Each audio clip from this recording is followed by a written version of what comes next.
Votre Excellence, bienvenue à Sputnik Afrique et merci beaucoup d'avoir accepté notre invitation. C'est une grande honneur pour notre agence. Merci. Votre Excellence, donc votre déplacement se déroule dans le cadre des célébrations à l'occasion du 80e anniversaire de la victoire de Russie dans la Grande Guerre patriotique.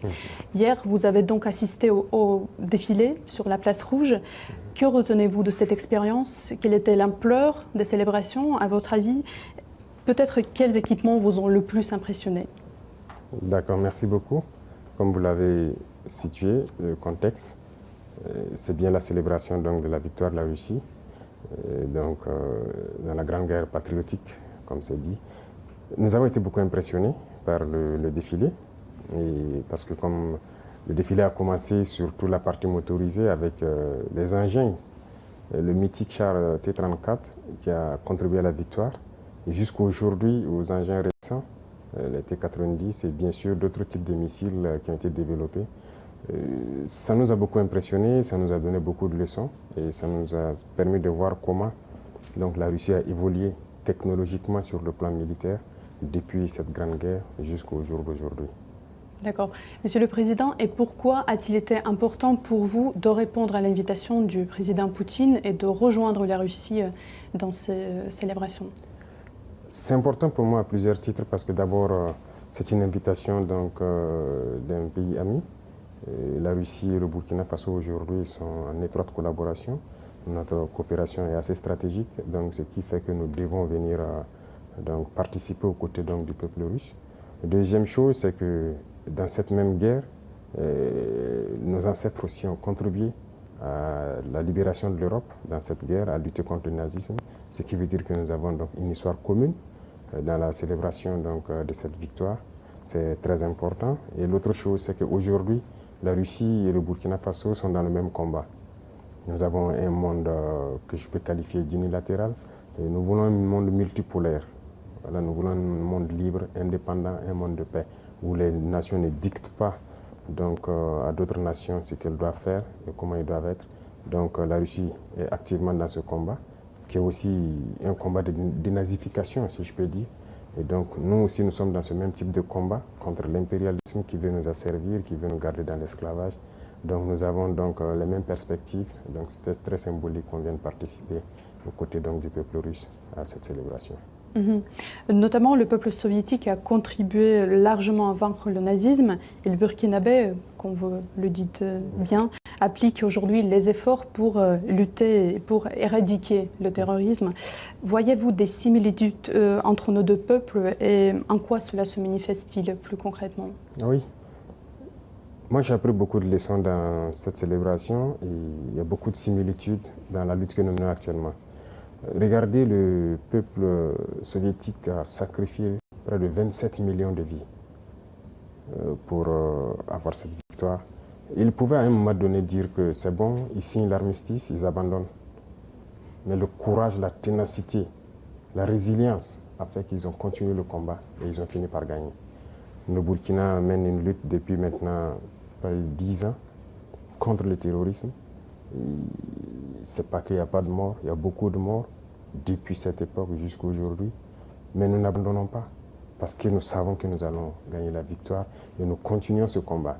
Donc il y a cet état d'esprit-là qui nous fédère et donc c'est ça qui est aussi très intéressant dans ces moments. Et comment analysez-vous l'influence de la victoire soviétique lors de la Seconde Guerre mondiale sur le processus de décolonisation de l'Afrique? Que serait-il arrivé, si on peut essayer d'imaginer, à l'Afrique si le nazisme avait gagné? Ça a beaucoup contribué, je peux dire. Alors, si le nazisme avait gagné, je ne peux pas imaginer. Mais j'imagine, vous savez que les gens ne respectaient pas le noir. Jusqu'à aujourd'hui, ça continue. On a toujours qualifié le noir de sous-homme. Certains nous voyaient comme des animaux, en fait. Vous avez suivi les histoires de la colonisation, de l'esclavage. Les noirs ont été torturés, exposés dans des cages comme des animaux sauvages en Europe et tout. Les noirs ont été castrés pour les empêcher d'avoir même de la progéniture. Les noirs ont été traités comme moins que des animaux. Vous savez qu'au Congo, on trouvait que le carton coûtait plus cher que la peau du noir. On préférait sécher le caoutchouc sur la peau du noir que de payer du carton pour sécher le caoutchouc. Le noir a beaucoup souffert. Donc de l'esclavage pendant des siècles et des siècles, la colonisation. Et cette guerre, vous voyez qu'on est venu prendre nos ancêtres sans leur consentement, aller les mettre en boucherie en première ligne. Et au retour encore, vous avez appris ce qui s'est passé au Sénégal. Quand ils ont voulu réclamer leur argent, on les a tués. C'est-à-dire qu'ils ne considèrent pas le noir. Et ça, ils sont allés se battre aux côtés de soi-disant alliés, qui les traitent comme ça. Mais imaginez si c'est le nazisme qui avait gagné. Ça allait être une catastrophe. Donc voilà pourquoi j'ai dit que c'était une lutte à mener. C'était une vraie folie dans le monde. C'était une lutte à mener et l'Afrique a participé.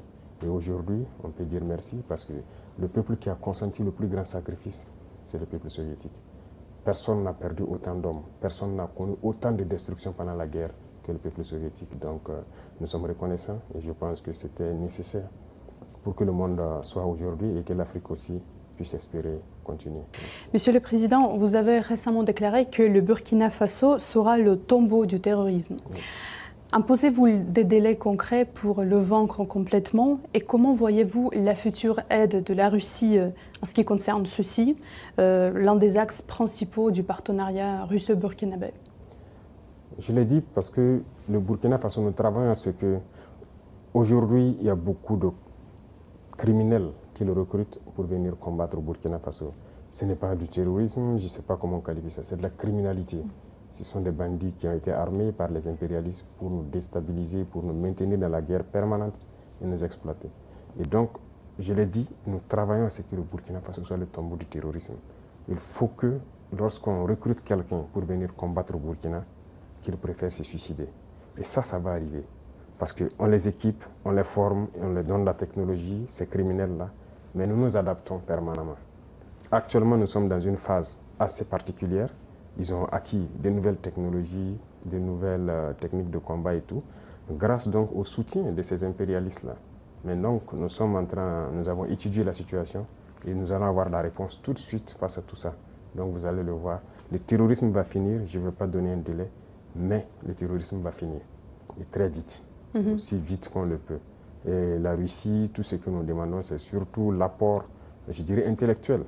Voilà, aider à former intellectuellement sur notre industrie militaire qu'on doit développer et aider à former les jeunes gens sur tout ce que nous pouvons développer pour faire face à cette guerre-là. C'est cette partie qui nous intéresse le plus. Et plus concrètement, quel matériau, peut-être quel équipement vous intéresse le plus? Déjà, je peux dire merci parce que la Russie fait partie de l'un de ces rares pays dans ce monde-là qui a pris du matériel militaire venir nous donner pour faire la guerre. Donc ça, c'est significatif.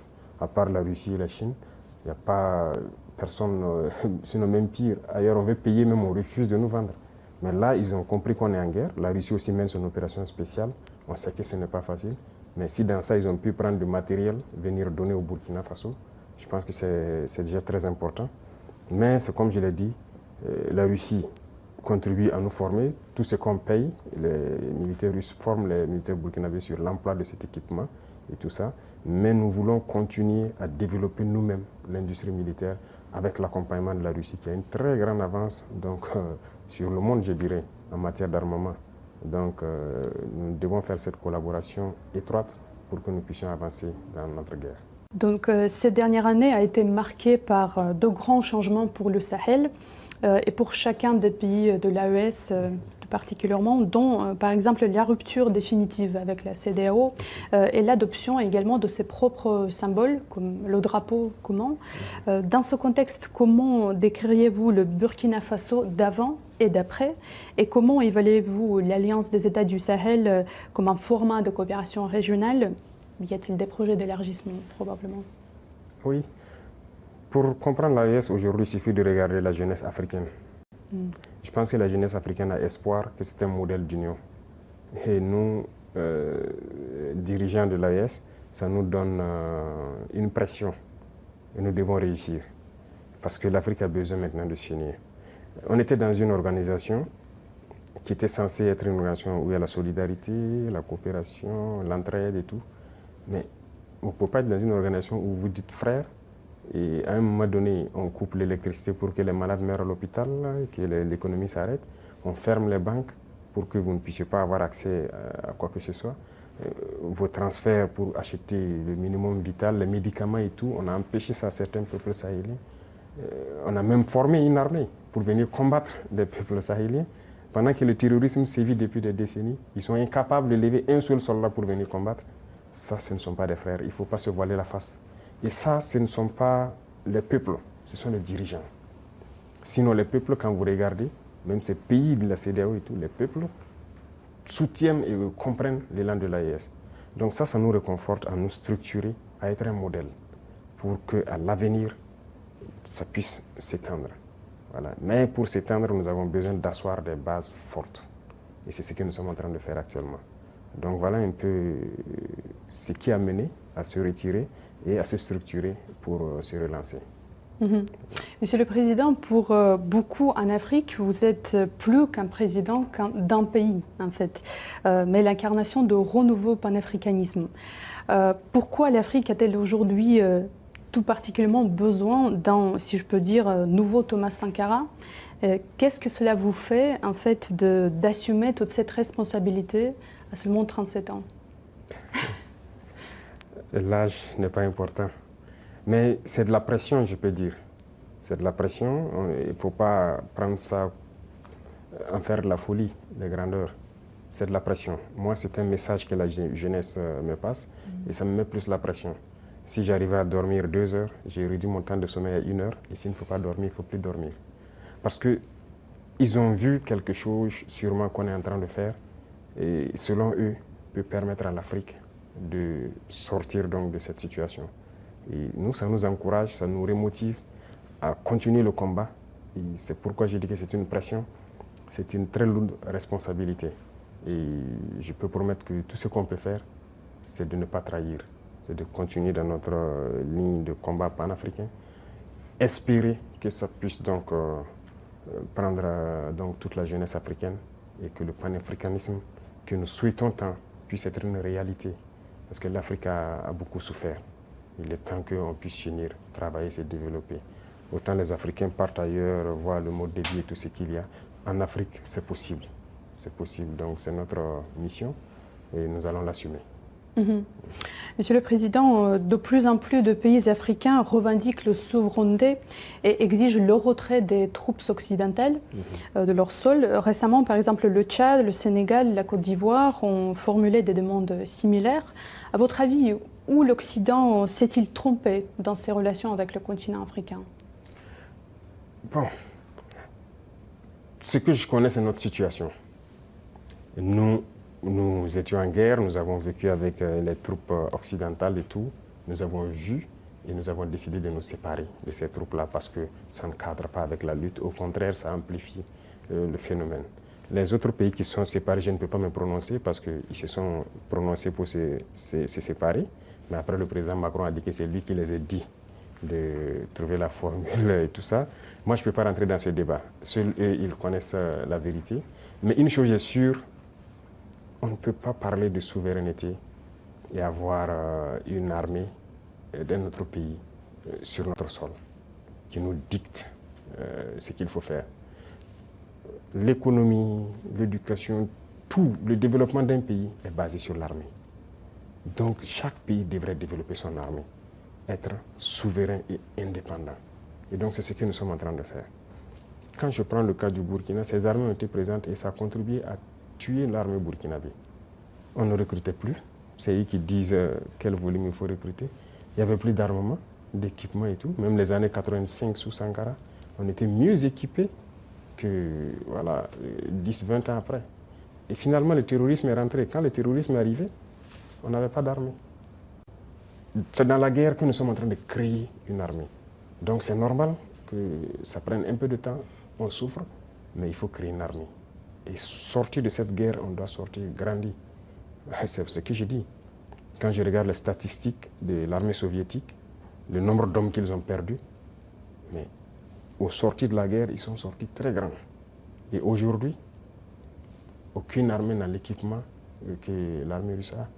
Donc nous aussi, nous devons apprendre de notre guerre. Au sortir de la guerre, on doit être très fort. La souveraineté commence par l'armée. Une fois que vous avez une armée forte, tous les autres volets peuvent facilement se développer.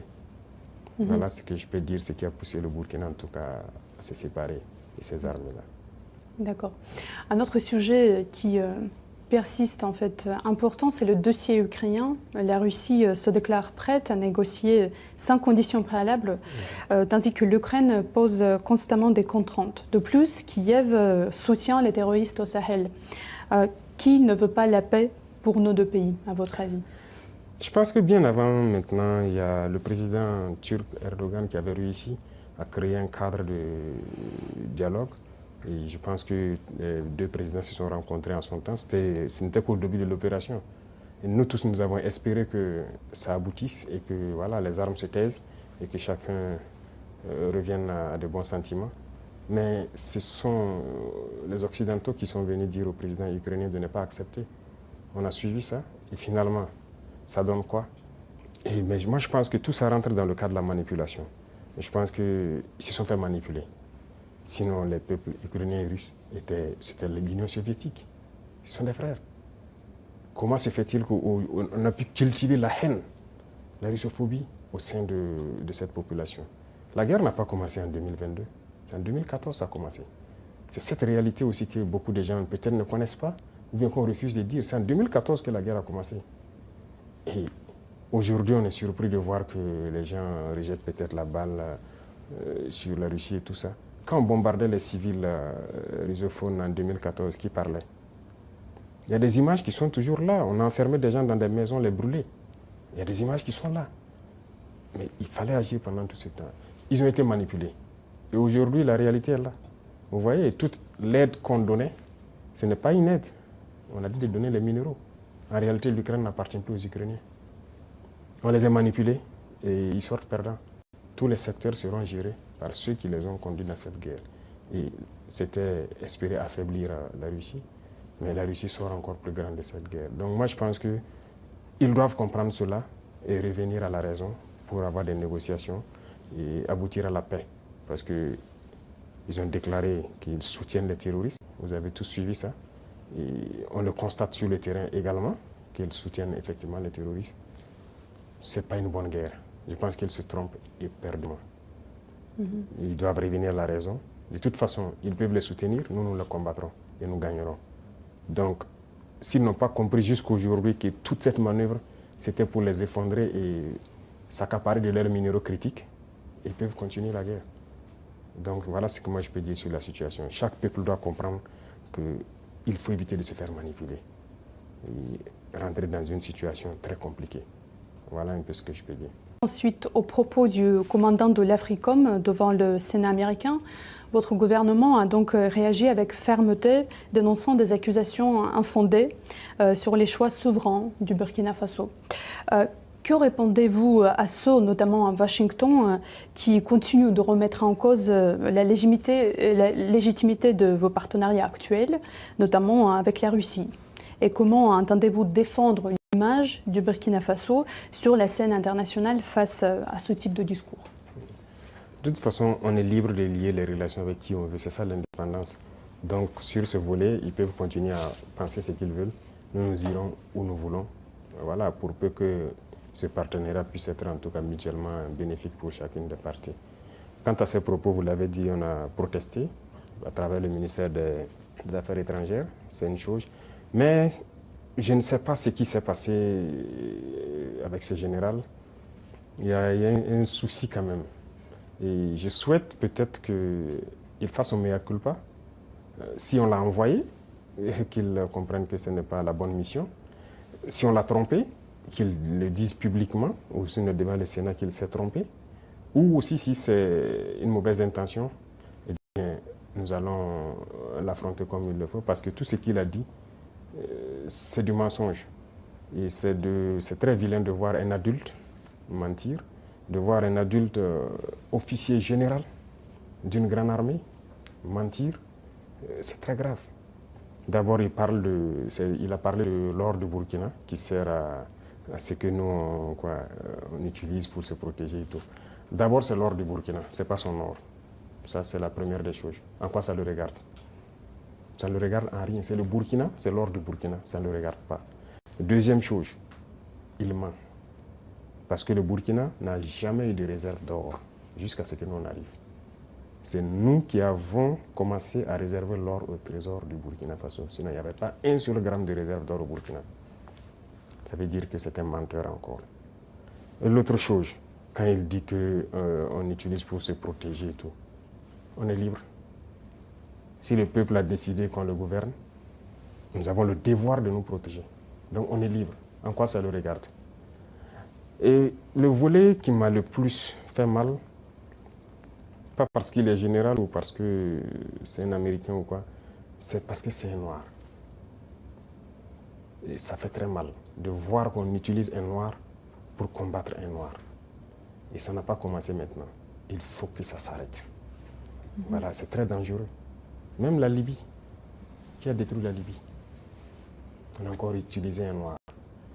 Dans les films, dans le temps, chez les Américains, les Noirs jouaient toujours le mauvais rôle. Mais on s'est dit c'est dans le film. Mais pourquoi les Noirs doivent continuer à jouer le mauvais rôle?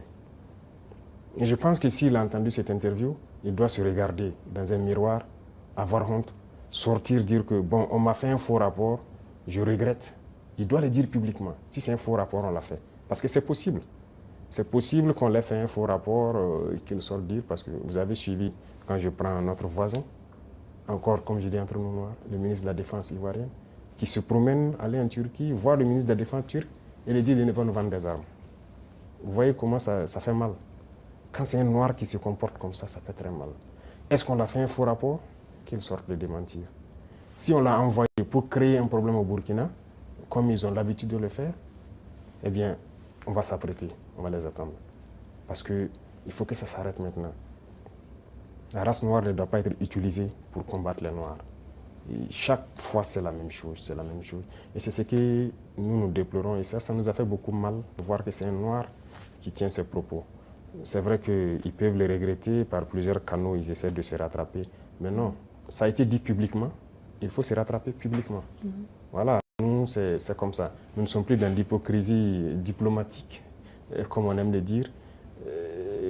Dire des choses haut et fort, et venir en bas dire non, on s'excuse, on n'a pas quoi. Il faut le dire publiquement. Donc, je les invite à se rattraper, à le dire publiquement, parce que la jeunesse africaine a compris, la jeunesse noire dans le monde entier a compris. Cette manipulation ne passe plus. Voilà, ça a toujours été le cas, utiliser des faux alibis pour espérer atteindre d'autres objectifs. Ça ne passe plus. Donc c'est regrettable, mais le Burkina reste dans sa lignée. Nous continuerons à nous développer. Et il a oublié de dire tout ce que nous faisons pour le Burkina. Ce que nous faisons, aucun régime ne l'a réalisé. Voilà, le développement socio-économique du Burkina, qui a fait, voilà, nous sommes en train de construire beaucoup de centres de santé, équipés en appareillage, les examens médicaux, et baisser les coûts des examens médicaux. Quel régime a fait pareil? Personne. Nous sommes en train d'agir sur l'agriculture, labourer gratuitement les champs des paysans, notre production a augmenté et tout. Qui l'a fait? Personne.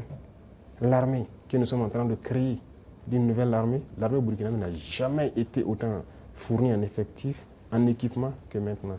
Qui l'a fait? Aucun régime. En matière d'emploi, aucun régime n'a créé autant d'emplois que nous l'avons fait. L'industrialisation. Peut-être que c'est ça qui les fait mal, qu'ils veulent arrêter, et il faut inventer des mensonges. En tout cas, je les invite à revoir leur copie. Voilà, c'est ce que je peux dire. C'était un gros mensonge et c'est regrettable. Voilà. Votre Excellence, ce soir, vous rencontrez le président Poutine. Pourriez-vous peut-être partager avec nous quel sujet envisagez-vous d'aborder? Peut-être quels accords seront-ils sur la table de négociation? C'est la coopération, en gros, que nous allons aborder. Voilà. Et aussi, comme je dis, la coopération, nous sommes en train d'aller sur le volet vraiment, certes défense-sécurité qui est d'office là, mais aussi le volet éducation. Voilà, pour former beaucoup de jeunes burkinabés, déjà des gens qui ont du talent, qui ont des génies, mais aussi former d'autres qui sont très bien sur le volet académique, aux sciences. Et ce sont les sciences qui permettent de développer un pays. Voilà, donc il y a tous ces volets, toutes ces questions qui seront sur la table. Mais aussi, il y a la géopolitique qui est en pleine mutation. Tous les jours, il y a du changement. Et je pense que, comme je dis, nous avons les mêmes perspectives. C'est d'avoir un monde libre, un monde multipolaire libre, où les gens seront indépendants, souverains, de faire tout ce qu'ils veulent faire. Ce sont des questions qui seront abordées. Voilà, et aussi principalement notre espace avec notre situation particulière au Sahel, éventuellement que nous allons aborder. Merci beaucoup pour votre réponse.